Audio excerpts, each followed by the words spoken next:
podcast where truth moves faster than a Holstein calf. No waiting on some pretty page. We're charting new ground in the digital age. From genomic codes to row-out facts, we cut through the noise, no holding back. Not your daddy's dairy news tonight. We're sparking debates with every insight. The ring's not where the real fight's at. It's in the data, in the channel chat. From pasture to processor to your morning cup, we're raising the stakes. Try and get ahead of herd. Yeah! Where the future's more than just a word. Ahead of herd. Come on! The bullvine's calling, let your voice be heard. Welcome to the Bullvine Podcast, where passionate dairy professionals gather to share bold insights and transformative stories shaping our industry. Today, we're exploring what the booming stock show world teaches us about reigniting passion and participation in dairy cattle shows. Stick around for fresh ideas, practical tips, and conversations that matter to our community. Welcome back to the Bullvine Podcast, the show that digs deep into the topics that matter to dairy producers. That's right. Today, we're digging into a really interesting feature article from the Bullvine. It's got a lot of people talking. It really has. And it raises some, important questions about the future of dairy shows. Yeah. Especially when you put them side by side with how successful other livestock events seem to be right now. Yeah. We're going to break down why that contrast exists and maybe more importantly, what we can actually do about it. It's a pretty stark picture the article paints, isn't it? It talks about this almost undeniable feeling that something's missing at dairy shows lately. Yeah, a lack of energy. Less energy, fewer vendors, and those grandstands. Well, they often have quite a few empty seats, and that's just such a sharp contrast to what you see at the big beef or swine or sheep shows. Those places are absolutely packed. Packed with families, buzzing with excitement. It's a whole different vibe. Totally different. But it's not just a feeling, is it? Yeah. The numbers, they really tell the story here. These major stock shows, they've become way more than just competitions. They're like legitimate cultural events. Right. I mean, get this. The Houston Livestock Show and Rodeo, in 2022, they pulled in something like $190 million in revenue. Wow. And last year, over 2.5 million people attended. 2.5 million? Yeah. And then you've got the National Western Stock Show generating $171 million in economic activity just last year. Incredible. Or San Antonio Stock Show and Rodeo, over $288 million economic impact. And they put $12 million that straight into youth education. It's massive. Those figures are just, well, they're staggering. And it really makes you stop and think, okay, why should a dairy farmer listening right now care about these huge numbers from, a rodeo? Exactly. But beyond the surface, it's really about looking at a sector that's clearly growing, it's thriving, versus one that, let's be honest, seems to be shrinking. And when things shrink, you risk losing that vital community connection, that energy, that vibrancy the shows used to have. And, well, if we connect this to the bigger picture, it ties right into that hard truth the article mentions about declining dairy participation overall. Yeah, the farm numbers. Right. USDA data shows we lost, over 5,000 U.S. dairy farms between 2020 and 2023? That's nearly 16%. It's a huge drop. And in dairy states like Wisconsin, that trend is just relentless. You hear about hundreds of multi-generational farms closing down every year. That directly impacts who's left, who's still showing. That farm consolidation point is so powerful too. When operations get bigger and bigger, totally focused on efficiency, maybe component pricing, robotic milking. Yeah. Does showing cattle just become like a luxury they can't really justify anymore? What's the hidden cost, do you think, if these bigger progressive operations step away from the show ring? That really raises an important question, doesn't it? Yeah. Because even the premier events, like World Dairy Expo, they're feeling it. Right. We've seen commercial exhibitor numbers there drop pretty significantly. From 884 companies back in 2017 down to 551 this year. Wow, that's almost 40%. Nearly 38%, yeah. Yeah. And it's not just the shrinking number of farms. Preparing and showing dairy cattle takes a massive amount of time, expertise, resources. For sure. Plus, let's not forget the added complications we've been dealing with lately. Things like HPAI, the avian influenza. Yeah, that's a big one. It has whole layers of testing protocols, movement requirements. Exhibitors in at least 16 states are dealing with that now.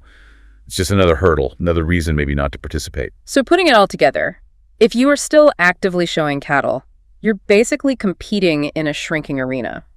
both literally in terms of fewer people and maybe figuratively too. Yeah, I think so. Fewer participants could mean less competitive diversity. Maybe the prestige of winning isn't quite what it was. And ultimately, maybe less value for your marketing efforts. Exactly. You have to wonder, those beautiful photos of your EX96 champion cow, do they carry the same weight when there are fewer eyes seeing them? Fewer potential buyers for those genetics?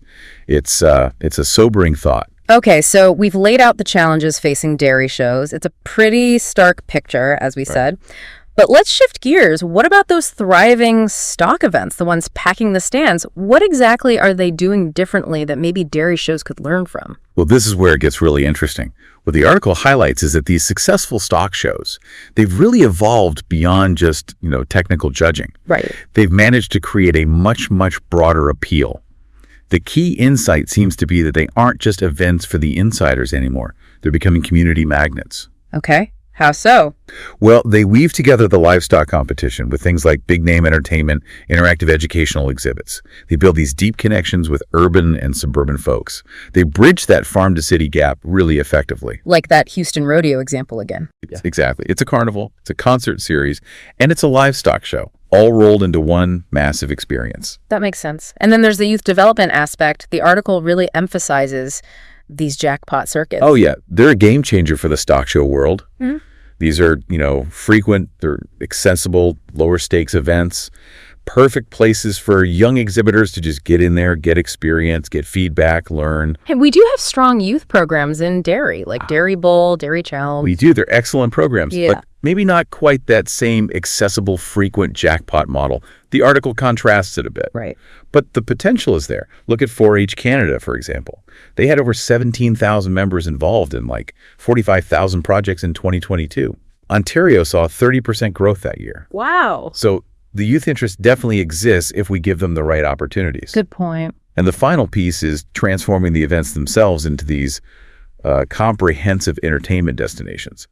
Too many dairy shows, the article argues, kind of remain insider events. Very focused on the judging, the type classification. Exactly. Technically excellent, maybe for the purebred enthusiast, but they often lack that magnetic pull for the wider community. The whole experience needs to be a draw, not just the competition itself. Okay, this is where it gets really interesting then. How do we make that shift? How do we go from being primarily an insider event to becoming more like that cultural phenomenon we see with some stock shows? Yeah, that's the million-dollar question, isn't it? It's really about, I think, expanding the tent, making it welcoming and engaging for a much wider audience, both people already in agriculture and those outside it. Okay, so the article doesn't just point out the problems, thankfully. It lays out a pretty comprehensive action plan, calls it a blueprint for a dairy show revolution. Pretty bold. It is bold. So let's unpack these. Where does this blueprint say we should start? What are the first moves? Well, it's really about adopting strategies that are proven to work elsewhere. And a huge piece of that is reimagining how we engage young people. Okay, youth engagement. Yeah. We need more accessible entry points. That jackpot show model that's so effective in beef, sheep, goats, we need dairy-specific circuits like that. A more frequent, more affordable, maybe. Exactly. Regular, affordable practice, lower stakes so kids can focus on learning and skill development, consistent feedback from different judges, and making them geographically accessible so more kids can actually get to them. And it's not just about the showing itself, right? The blueprint talks about diversifying the youth programming too. Absolutely. Beyond just showmanship, think about skill-building stuff, like skillathons, comprehensive contests, testing their knowledge of dairy husbandry, or marketing and communication contests, teaching them how to promote dairy genetics. That sounds great. And maybe structured mentorship programs, pairing experienced exhibitors with newcomers. That could foster skills and that crucial sense of community. That makes a lot of sense. But what about the cost? Showing animals isn't cheap. That's critical. The blueprint stresses breaking down financial barriers. We need creative solutions here. Things like robust animal leasing programs, maybe connecting farms with kids who don't have animals. Okay. Project scholarships that go beyond just prize money. Maybe community-sponsored animals for youth who aren't from farm backgrounds. Grant programs to help new families cover some of those startup costs. The cost of entry is just a massive hurdle for so many. Definitely. Okay, so reimagining youth engagement is step one. What's next in the blueprint? Modernizing the show formats. Yeah, exactly. Shaking things up a bit. introducing new and, frankly, more engaging classes. Like what? Well, the article suggests things like People's Choice Awards. Let the audience vote for their favorites. That gets them involved. I like that. Maybe functional type classes that focus more on modern production traits, longevity, things like that. And definitely some youth-focused fun classes, costume contests, things that add a bit of lightheartedness. It changes the dynamic. It does. And what about how the show itself is presented? Big improvements needed there too, potentially. We need professional educational announcing. Someone who can explain the judging criteria in plain language that a newcomer can understand. And not just jargon. Exactly. Clear visuals, like large screens showing close-ups or graphics. And streamlined scheduling to keep the audience engaged, keep things moving. It has to be clear to a casual observer what's going on and why it matters. You mentioned the PDCA updates earlier. Yeah, the Purebred Dairy Cattle Association's show Ring Code of Ethics updates, effective March 1st, 2025. That shows there's a willingness within the industry to adapt and address things. Right. And we need to extend that kind of innovative thinking to the entire show experience, not just the rule book. I also really like the idea in the article about integrating agritainment. That's a great term. Isn't it? It's about adding these complementary attractions that just make the whole experience better for everyone. So things beyond just watching cows walk in a circle. Exactly. Imagine dairy product tastings. Maybe cooking demos using local dairy. Interactive educational exhibits about modern, sustainable dairy farming. Family-friendly activities. Things that connect visitors to dairy agriculture in a fun, hands-on way. That really shifts the focus, doesn't it? From just competition to a whole interactive experience. It absolutely does. And a third key part of the blueprint is really leaning into technology to widen the reach. Okay, digital engagement. Yep. High-quality live streaming is almost a must now, ideally with professional commentary like we talked about. Yep. Show-specific apps for schedules, entries, results, making life easier for exhibitors and attendees. And social media, obviously. Consistent, engaging social media before, during, and after the event. Technology like Showman.app is mentioned as an example of streamlining things like online entries and payments. That frees up volunteer time for more strategic stuff. And why is this tech piece so crucial? Well, think about it. Your digital audience, the people watching that live stream or engaging online, could potentially be many, many times larger than the crowd physically there. Good point. If you're not embracing technology, you're really limiting your reach. You're missing huge opportunities to showcase those great animals, that passion, to a global audience. Okay, strategy number 4 in the blueprint. Marketing. But marketing differently, right? Precisely. Yeah. Marketing strategically to multiple audiences. We need to get better at telling the dairy story. What does that mean exactly? Focusing the marketing on the people behind the cows. The passion, the heritage, the exhibitor dedication, the family traditions. Highlighting how show ring excellence actually contributes to producing better milk, better food. It's not just about the animals, it's about the culture, the contribution. And tailoring the message. Yes. Targeting diverse audiences. Developing specific strategies for families and youth, promoting through schools, 4-H, FFA. For the general public, framing shows as educational fun, agritourism destinations. And what about potential new exhibitors? Offering introductory clinics, maybe learn to show days to lower the barrier to entry. Holstein USA data shows there's still interest. 463 different animals placed top 3 across 11 national shows in 2022.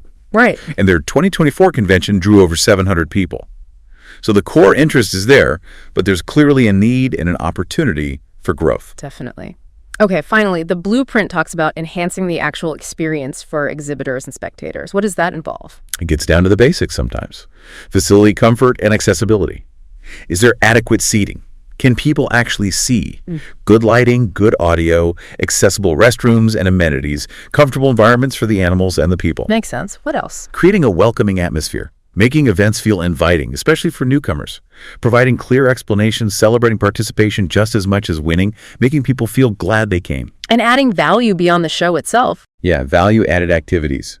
Things like trade shows, running alongside the cattle show, educational workshops, maybe on genomic selection, nutrition, herd health, networking opportunities for industry folks, making it worth their time beyond just watching the classes. And as we innovate, as we try all these new things, the article brings up a really important point about ethics and integrity. Yes, absolutely crucial. The recent PDCA updates to the show Ring Code of Ethics, the ones starting March 1st, 2025, they really reflect a proactive effort there. How so? Well, they increased the allowable top-line hair length slightly, which was a point of discussion. But more significantly, they specifically address some of those controversial practices, things like artificial teat setting, over-bagging udders, misrepresenting lactation status. So drawing some clearer lines. Exactly. Yeah. It strikes that necessary balance, I think, between allowing for skilled fitting but maintaining tradition, and most importantly, ethical conduct. The article is pretty blunt, suggesting the industry has sometimes maybe looked the other way on questionable practices for show ring success. But this shows we can modernize, we can evolve, while upholding ethical standards. That's vital for keeping public trust in dairy shows and in the dairy industry as a whole. Transparency and animal welfare have to be front and center. Okay, so after digging into all of that, the challenges, the opportunities, the blueprint, what's the key takeaway? If you're a farmer listening today, what's the bottom line? The bottom line is, I think, that the dairy show world is really at a pivotal moment. It's like a crossroads, similar to when farms had to decide about investing in robots or not. Staying the same, the status quo, it just doesn't seem sustainable anymore. So action is needed. Action is needed. You really need to reimagine how we engage young people. Think about those accessible pathways, jackpot shows, skillathons, finding ways to lower those financial barriers. And modernizing the events themselves, making them more engaging with new classes, adding that agritainment factor, ensuring the commentary connects with everyone, not just the experts. Absolutely. And leveraging technology apps, social media, high-quality live streaming that's non-negotiable now if you want to broaden your reach beyond the people physically present, showcasing your animals and your passion globally. And marketing needs to be strategic, right? Telling that powerful story of dairy's heritage, the life skills involved, and targeting different groups effectively. Yes. And underpinning all of it is balancing that tradition we love with strong ethics to maintain credibility and ensure animal welfare is paramount. Public trust is everything. The article puts it very clearly. The status quo isn't sustainable. Dairy shows are at a crossroads. And that willingness to evolve, like we see with the PDCA updates, that needs to permeate everything we do with shows. It's going to take collaboration from everyone involved: breeders, show committees, breed associations, youth leaders. So the provocative thought for everyone listening maybe, The question isn't whether dairy shows will change. They will.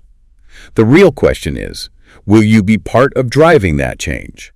Or will you risk being left behind when it happens? What bold moves are you going to make to help reinvigorate dairy shows this year? that's a powerful question to end on. Great points. And that's probably all the time we have for today's deep dive. For more articles and insights like the one we discussed, be sure to visit www.thebullvine.com. And don't forget to subscribe wherever you got your podcasts so you don't miss our next discussion. Thanks so much for listening. That's a wrap for this episode of the Bullvine Podcast. Remember, it's our collective courage and innovation that will write the future of dairy cattle shows. Want to join the conversation or hear more from the front lines? Visit thebullvine.com and stay connected. Until next time, keep raising the bar and pushing boundaries.